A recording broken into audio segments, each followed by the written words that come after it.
2022 में मैं 90 जिलों में गया, केवल 3 संडे अपने घर में रहा। 2023 में मैं 115 जिलों में गया था, एक संडे अपने घर में था केवल 12 नवंबर को। क्यों? क्योंकि उस दिन दिवाली थी। और 2024 का वो संडे अभी तक आया नहीं।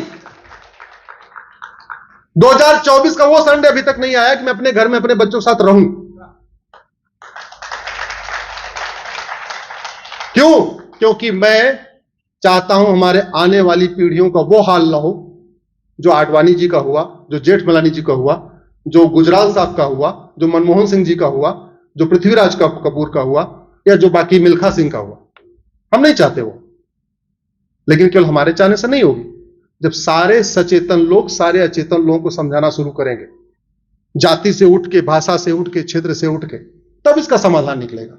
हर समस्या का समाधान है, केवल हमें उस पर जागने की जरूरत है, उठने की जरूरत है, बोलने की जरूरत है। मैं तो कई बार ऐसा देखता हूं, व्हाट्सएप ग्रुप में लोग बताते हैं कि कोई मैसेज डालिए तो कहते हैं कि ये पॉलिटिकल ग्रुप नहीं है, कृपया इस पे ऐसा मैसेज न डालें। बोलते हैं क्या? ऐसा ग्रुप में मत समझाना, लेकिन अलग से उनको समझाना, उनको बता देना कभी पूर्वी बंगाल भारत था।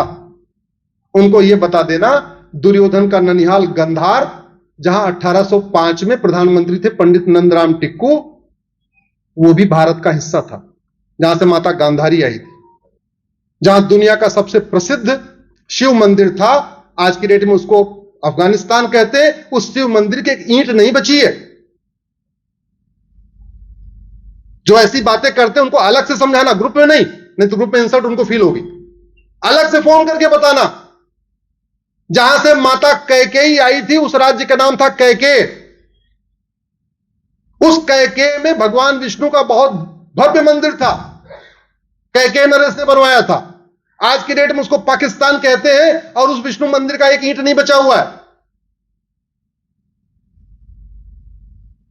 ये जगाना पड़ेगा, बोलना पड़ेगा। आप बुरा मान जाए उसके बाद तो ठीक है भैया, जय श्री राम। कड़वी सच्चाई थोड़ी बुरी लगती है, लेकिन बोलना चाहिए।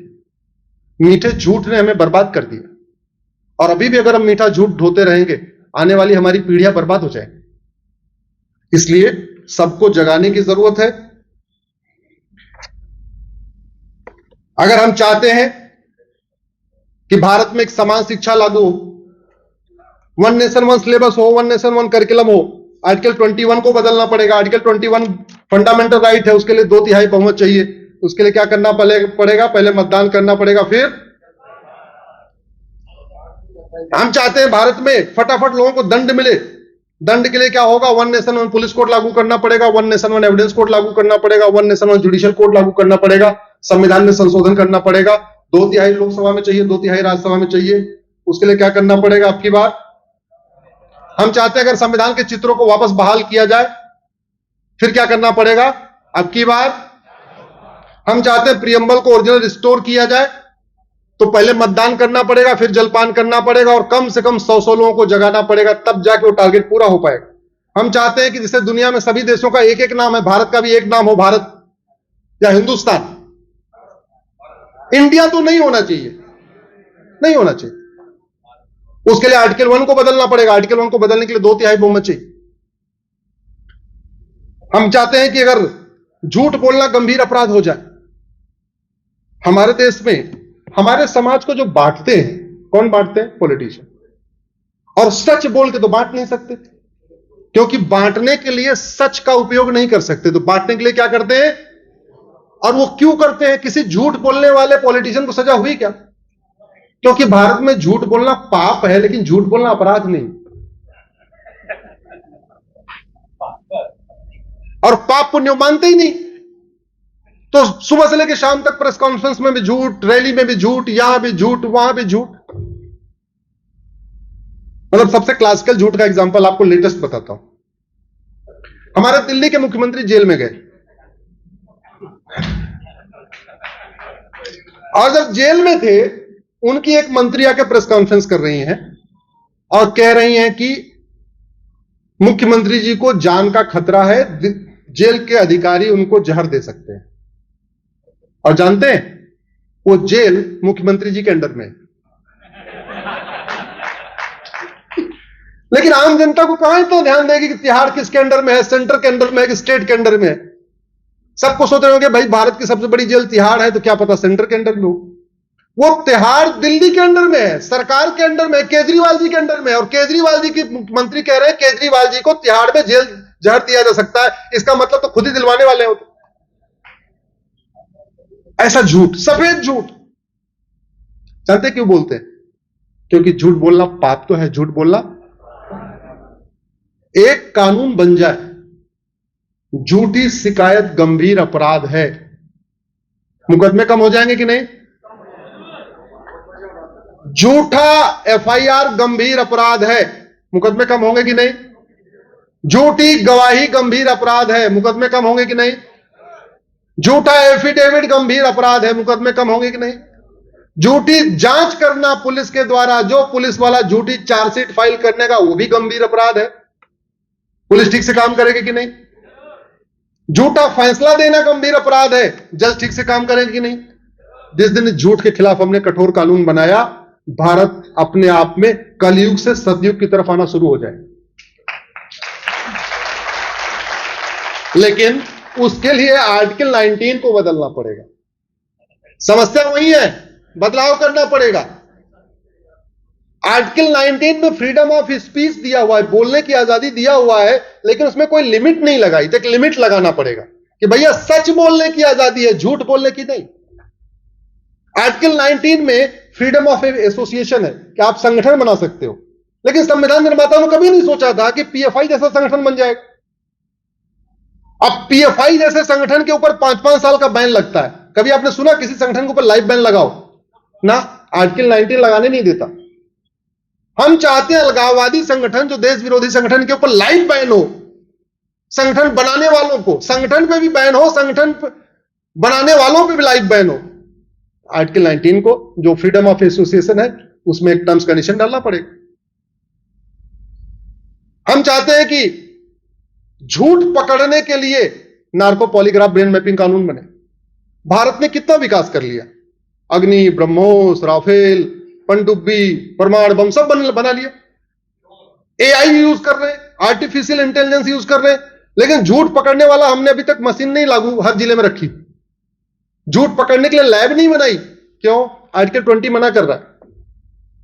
नार्को पॉलीग्राफ ब्रेन मैपिंग कानून नहीं बनाया। क्यों? आर्टिकल 20 मना कर रहा है।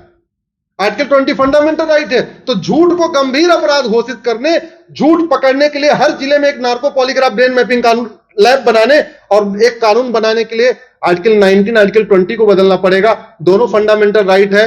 वो तभी हो सकता है जब पहले मतदान करें, फिर जलपान करें, 100% मतदान करें और अपनी टर्म्स और कंडीशन के आधार पर सबको सचेत करके मतदान करें।